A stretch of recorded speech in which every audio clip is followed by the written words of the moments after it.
Hello, welcome back guys. So, dalam video yang lepas kita dah belajar cara buat connection ke database dan juga listing record.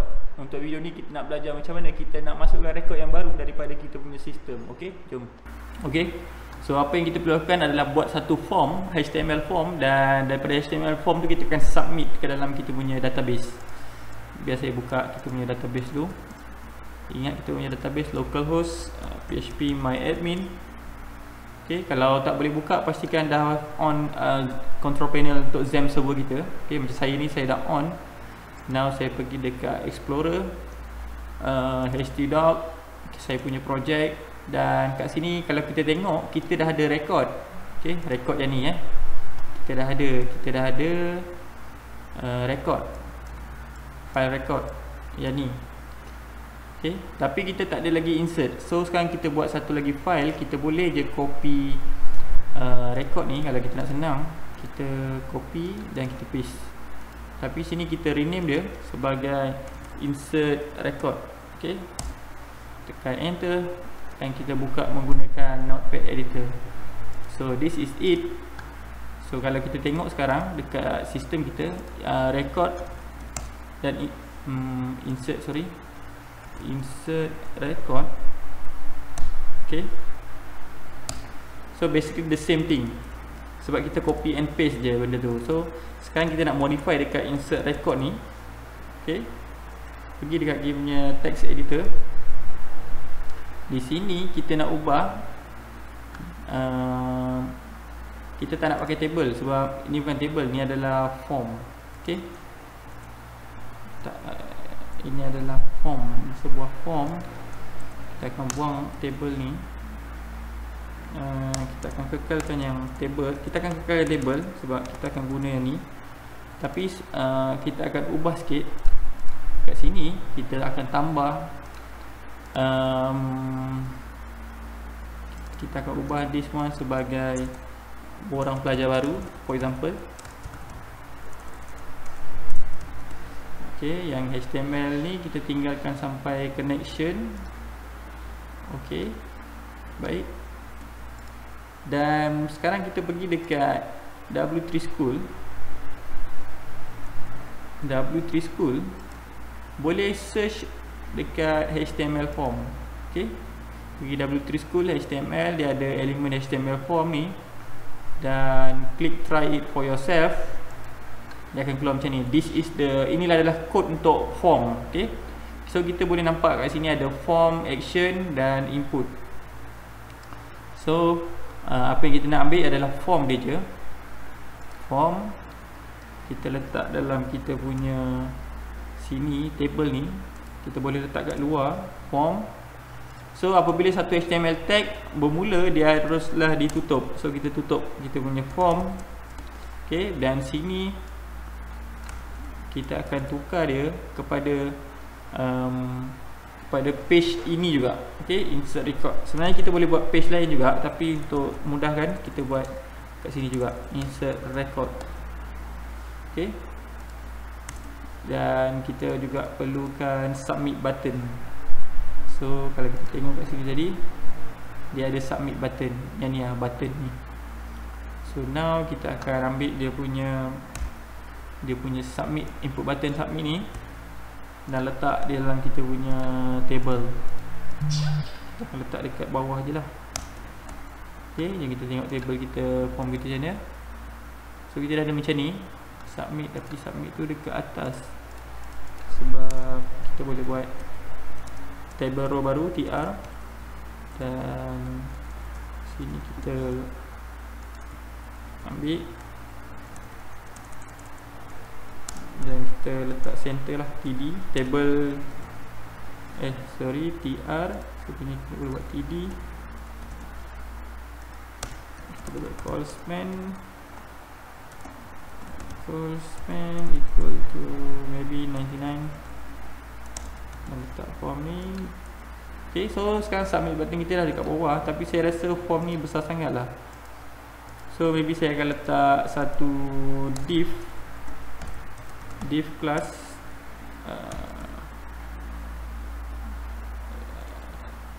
div style, sebab width maybe 1000 px je lah, 1000 px. So dekat sebelum form div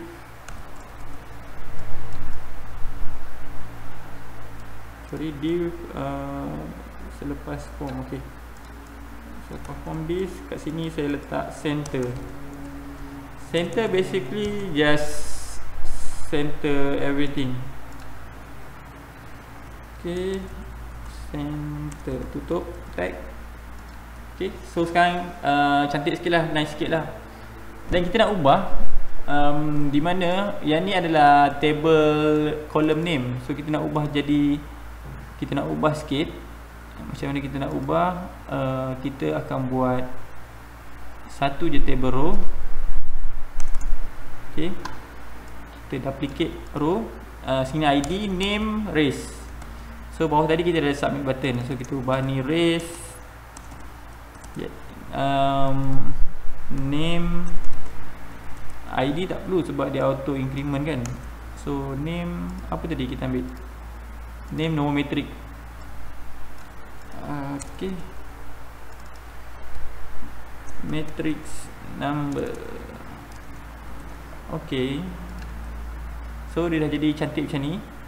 Dan sekarang kita akan tambah dia punya lagi satu kolom, di mana kita nak letak kolom kat tepi sini, supaya dia akan jadi input field, supaya kita boleh user boleh key in. So input field dia senang je.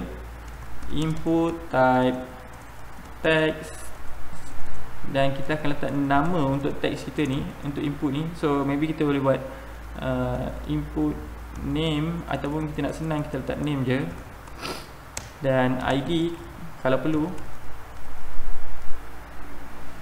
Dan nampak tak, kita dah ada input kat sini. Dan kita boleh copy je ni semua, copy letak kat bawah ni, letak kat bawah ni. Cuma kita tukar dia punya name ni jadi race lah, sebab input field ni sepatutnya unique.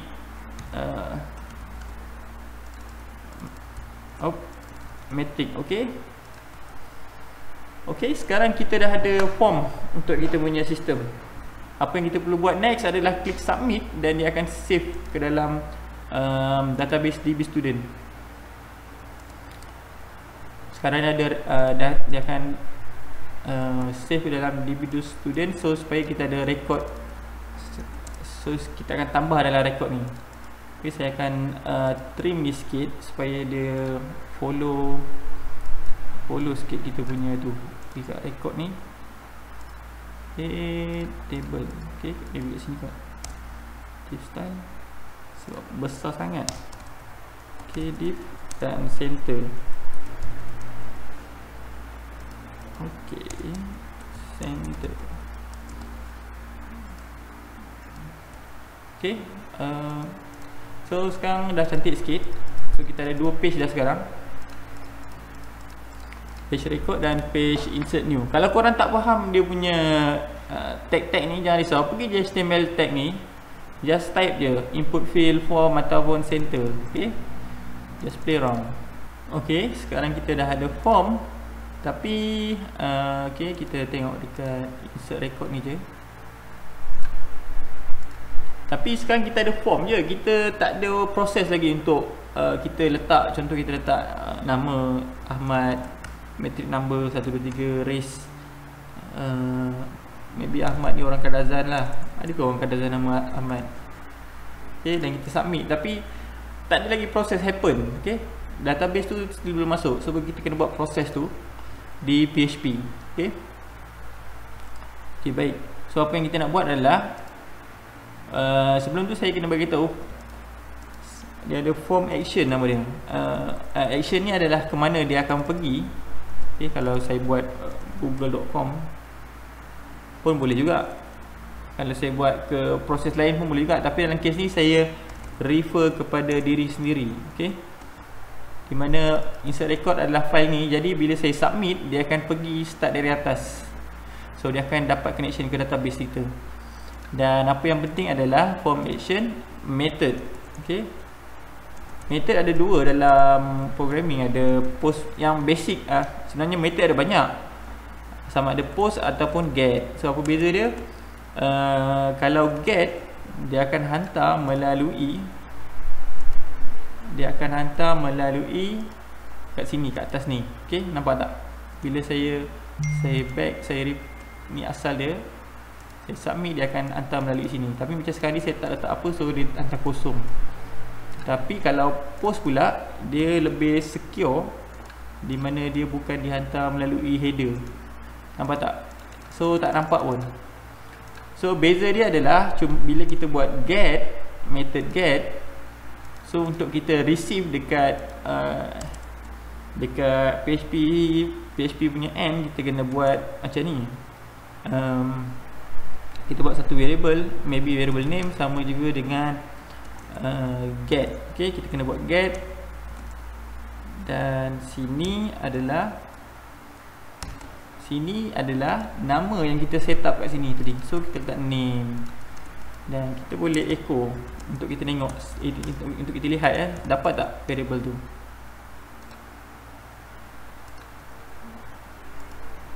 Okay, macam sekarang ni dia undefined sebab kita tak submit lagi. So maybe kita submit Ahmad. So nampak tak, kita dapat Ahmad. So itu kalau kita guna get. Kalau kita guna post, kita submit lagi, kita dapat juga. Sekejap, sebab get post. Kalau nak ubah channel, kita gunakan post. So beza dia adalah, nampak tak, admin. So baru dapat. So beza dia adalah, kalau get dia akan expose kita punya parameter tu kat atas, tapi kalau post lebih secure. Maybe korang boleh baca lebih lanjut dekat form method get versus post. Okay, so nampak tak, kalau get dia carry parameter tu dekat URL, tapi kalau post dia guna HTTP protocol yang lebih secure lah. So kalau saya suka guna post, tapi untuk korang nak faham, boleh juga guna get. So nak bezakan get atau post, just kalau maklumat tu lebih macam mana, maklumat tu sensitif ataupun bahaya untuk orang tengok, macam ID atau sebagainya, maybe korang boleh letak dekat post. Kalau tak, boleh guna get. Macam case ni kita, sebab kita untuk sesi belajar je, kita boleh guna get. Saya akan dapatkan nama. Lagi apa, saya akan juga dapatkan nombor metrik. Okay, matrix number,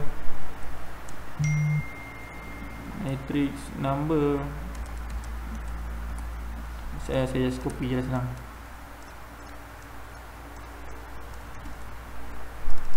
So sini matrix, dan saya copy satu. So saya dapat race. Okay, so kalau saya echo semua pun, saya boleh dapat echo get. So, boleh juga echo macam ni je. So dia akan dapat semua lah. Okay, macam 1, 2, 3. Contoh ni name, matrix number, race. Okay, sorry, saya dah ubah Okay, echo get. Oh sorry, ni sepatutnya huruf besar. Okay, so dia akan hantar sebagai array, nampak tak? Array to string conversion line. Okay, this one. Sini kita boleh wadam je. Wadam, supaya kita nampak lah apa ada dalam objek get ni. Nampak tak? Okay, so macam Ahmad, matrix number 204855, race Melayu. So kita dapat benda tu.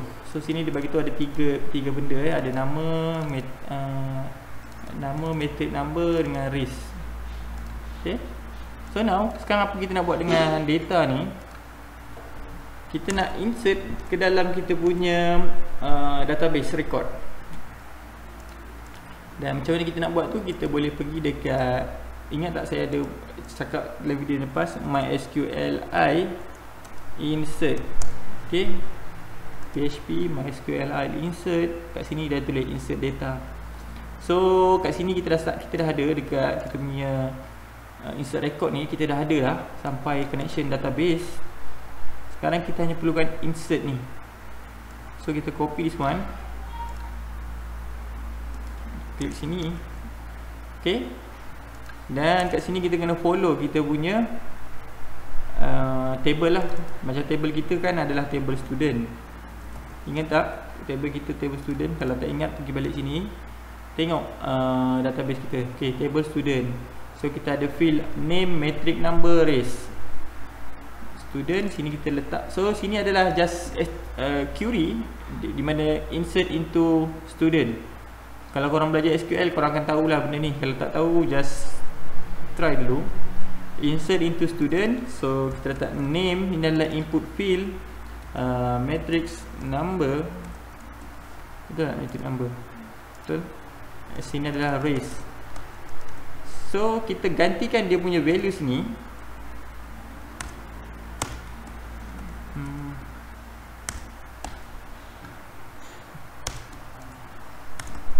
Okay.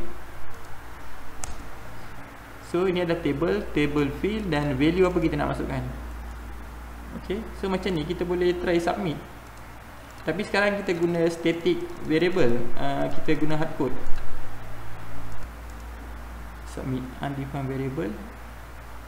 Kita tengok kat database, tak masuk.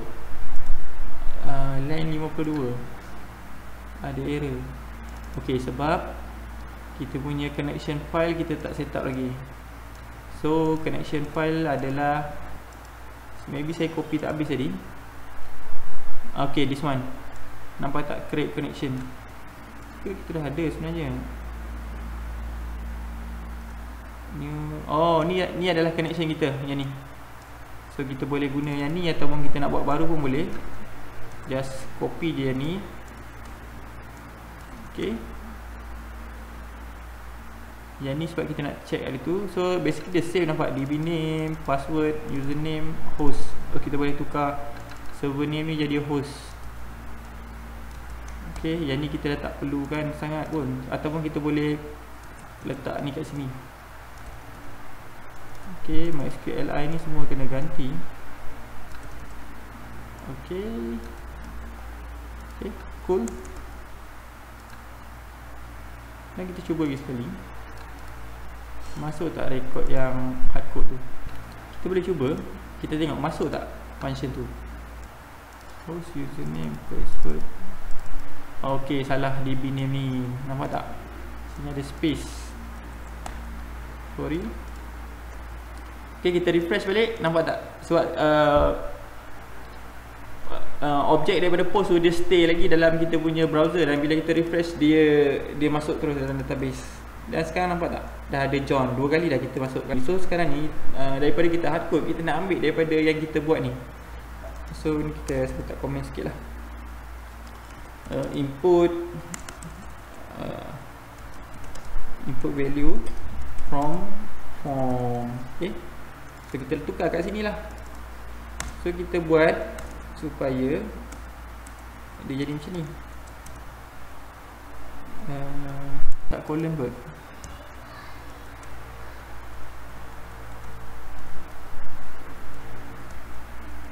Okay.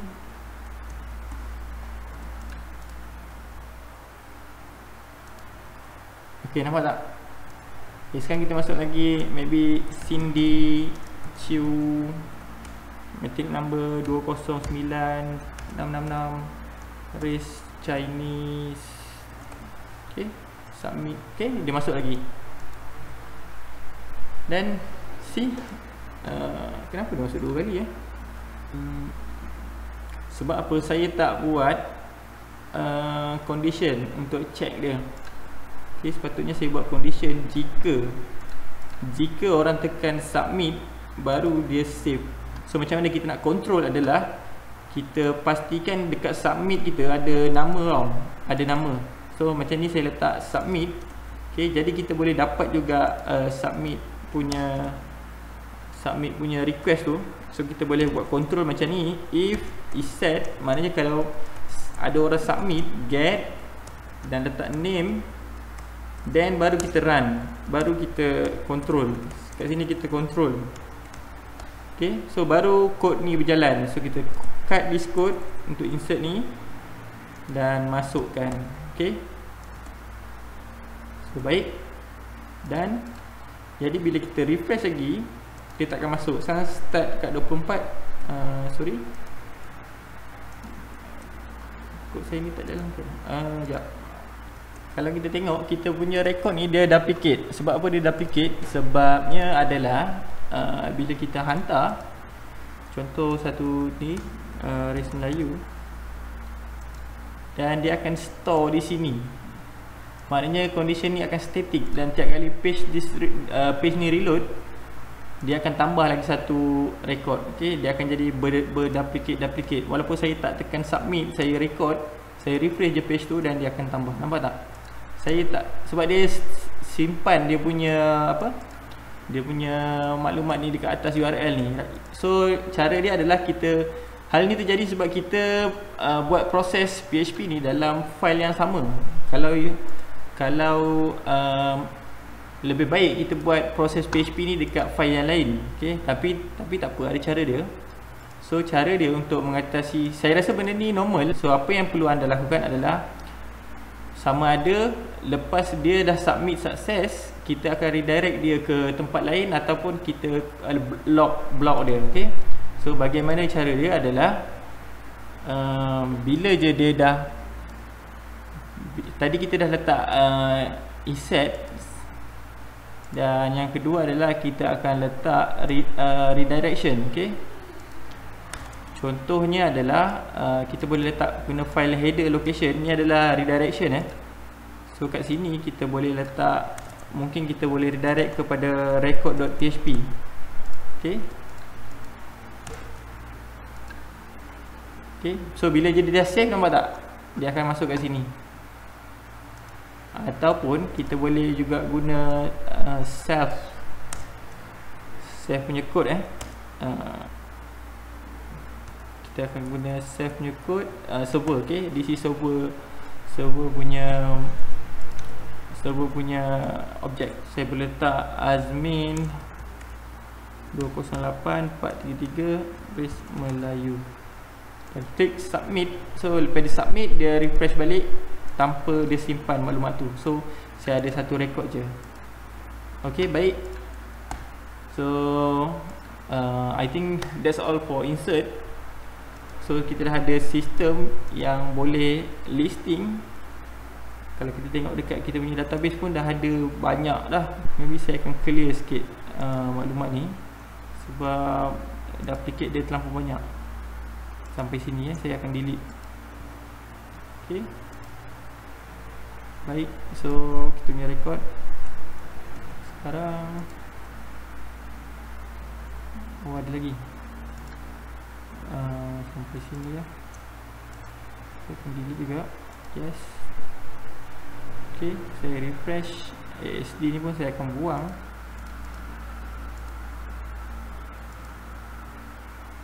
Okay. Okay guys, that's all for video ni. Kita dah buat satu form dekat dalam situ punya sistem untuk tambah pelajar baru.